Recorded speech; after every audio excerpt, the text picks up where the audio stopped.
আজকে আমি চিংড়ি মাছ রান্না করব।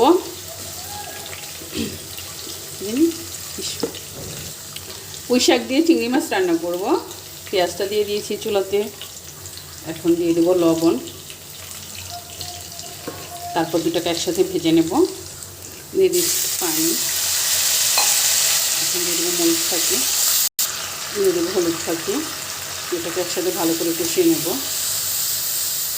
মশলাটা কষানো হয়ে গেছে, দিয়ে দিচ্ছি চিংড়ি মাছ।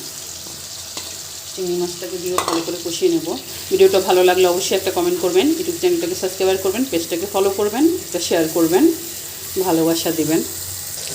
দিয়ে দিচ্ছি এখানে হচ্ছে আপনার এইগুলো মাথাগুলো ব্লেন্ডার করে নিচ্ছি।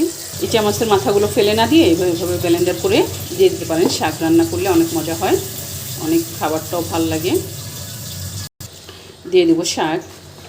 এটা শাকটা একসাথে দিয়ে ভালো করে কষিয়ে নেবেন। আর এখন তো শাকের বিচি হয়ে গেছে, এই শাকটা খেতে আরও বেশি ভালো লাগে। এভাবে একটু নেড়েচে ঢেকে দিবেন।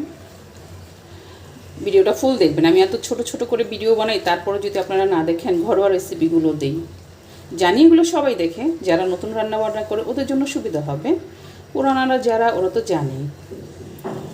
তারপরে এক একজন এক একভাবে রান্না করে, পুরানো হোক আর নতুন হোক, সেটা বেশি বিশেষ কথা না, হচ্ছে এক একজনের রান্না এক এক রকম। শাকটাকে একটু ঢেকে দেবো। শাকটা হয়ে গেছে, আর শাকের কালারটাও সবুজ সবুজ আছে। আপনার ওই যে এই চামচের মাথাগুলো তো দেওয়াতে এরকম সবুজ হয়। এভাবে রান্না করবেন, ফেলে দিবেন না। এত দাম দিয়ে জিনিস এনে ফেলবেন কেন?